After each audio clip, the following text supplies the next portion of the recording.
Shalom to the nation of Israel. This is Barazal coming in the spirit and power of Yahweh Bahashim, Yahweh Shai Bahashim, Recha Kodash.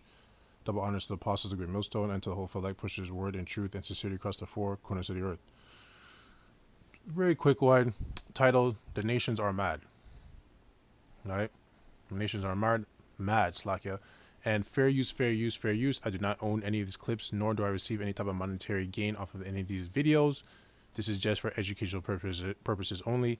Fair use, fair use, fair use. So let's just rewind this.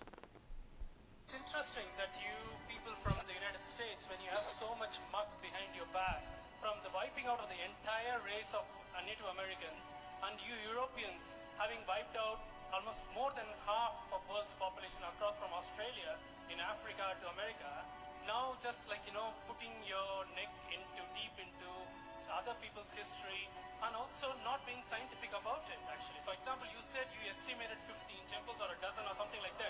Have you done a scientific survey, archaeological survey of every site possible which has already been dug out or not? And this is, can a genocidal, descendant of a genocidal people sit as a judge? Is that moral or fair? Yes, that nation stands on the dead bodies of Native Americans. What right does she have to come here and poke her nose into our history? No, what? Be fair, be fair, be fair, be fair. Is this justice? Is this morality? Is this ethics? I mean, it's interesting that you... Nations are mad, bro. I don't blame him. He's 100% right. He didn't lie about anything.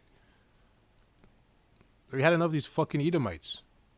And when I say Edomites, I'm talking about people that go to the bloodline of Esau. You have Edomites that look like Israelites, right? But if you talk about the phenotype, like the flesh of what they look like so-called white people.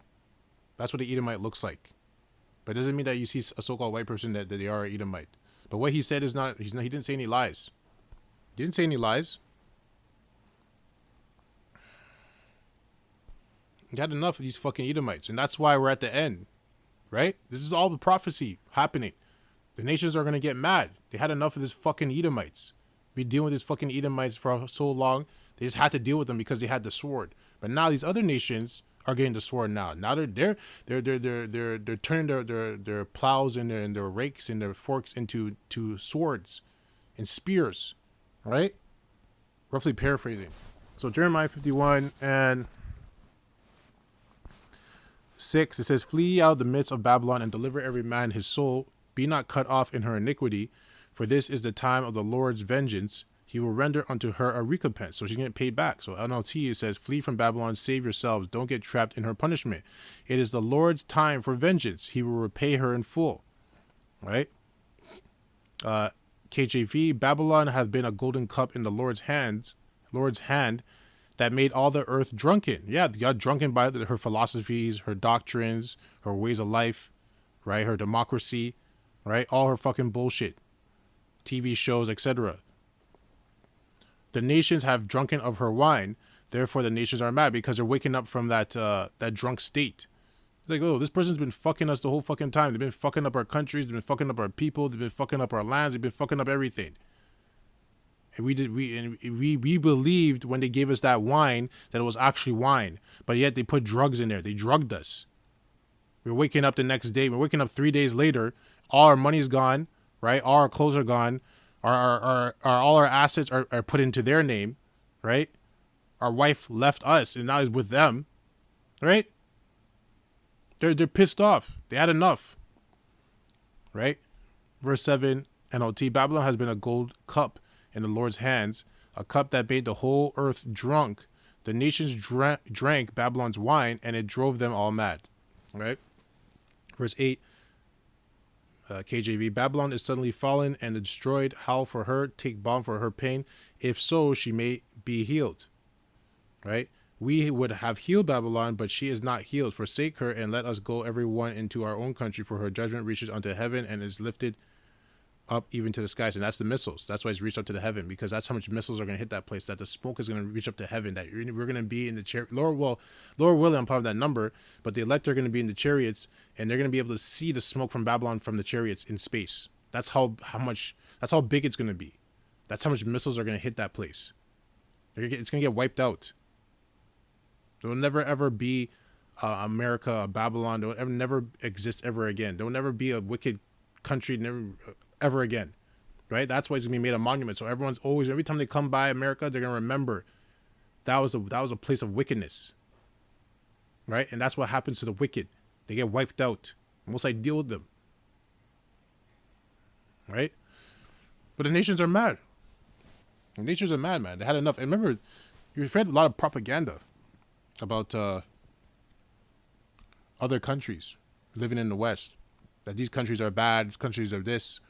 I think, is it North Korea or South Korea? The one with King Jong, I think it's North Korea. We've read a whole idea that guy's a bad guy. That he's against the West. No, that he's against Israelites. He actually they actually like Israelites over there. They don't have a problem with Israel over there in North Korea. But the West puts out the idea that Kim Jong is some evil guy. Right? I'm not saying he's perfect, but there's not really a problem with the Israelites. Right? So living in the West, you kind of get a one-pointed view of everything. But when you travel and you go to different countries, you really see the truth. That everyone really hates a certain group of people. Everyone that has a shade of brown, they hate a certain group of people. And even people that might have the same shade as a certain group of people, they hate them too. And the group of people I'm talking about are the Americans, the Babylonians, right? And then when it comes to, and I'm talking about, that's like the country-wise. And then when it comes to the group of people, when it comes nation-wise, it's the Edomites, So Revelation 18 and...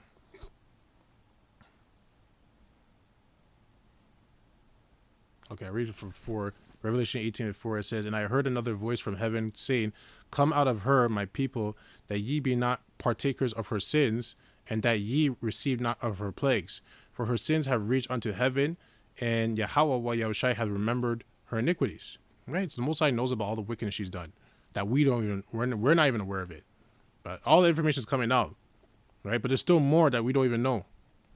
It says, "Reward her even as she rewarded you, and double unto her, double according to her works, and the cup which she had filled to her double." Right? So she's going to get double of what she did to everybody else. And that's why she's going to get wiped out. And that's just the landmass America, right? Then you still got the Edomites around around the planet. So they're going to get rounded up too. They're going to get rounded up too and put into fucking chains and go into captivity. And go into hardcore captivity for 1,000 years. You're going to build up our kingdom that you destroyed. Right? And then we're going to round you all up and burn you. That's Obadiah 1:18. Right? And get rid of these Edomites. So first their landmasses can get burned, and then they're going to get burned. There's always a spiritual connection between the landmass and the people. Right? So the last one here, Sirach 23, and I'll just get more closer to the point. Verse 18, it says, "A man that breaketh wedlock, saying thus in his mind, Who seeth me? I am compassed about with darkness. The walls cover me, and nobody seeth me. What need I to fear? The Most High will not remember my sins." And that's like America. The Most High is not going to remember my sins. He's not going to remember I did all these atrocities and genocide and all these things. He's not going to remember. He doesn't remember because I'm still here. He hasn't done anything to me. He's actually letting me flourish. He doesn't remember. He forgot. He forgot about me. Right?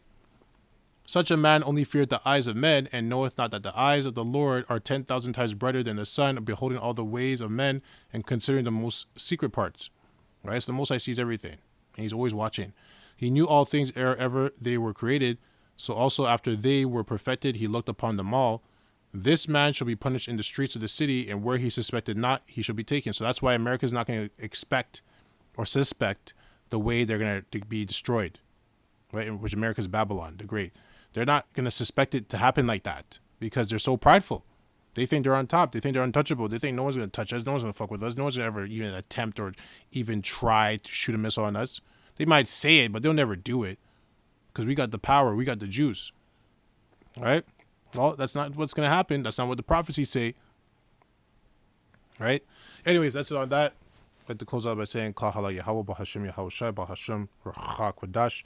Double honors to the apostles of the great millstone, and to the hopeful elect pushes word in truth and sincerity across the four corners of the earth. Abad Babal, Kwame Yashar and Shalom. And also that shows you that other nations, the fact that they're getting mad at Americans, when America, which really it's Esau, it shows you there's a shift of power. And now they actually have more favor to Israel. And I've experienced it. The other nations, they, at one point in time, they really didn't like you, but now they actually like you more because they had enough of these Edomites. They had enough of them. They don't want them here anymore, right? Anyways, shalom.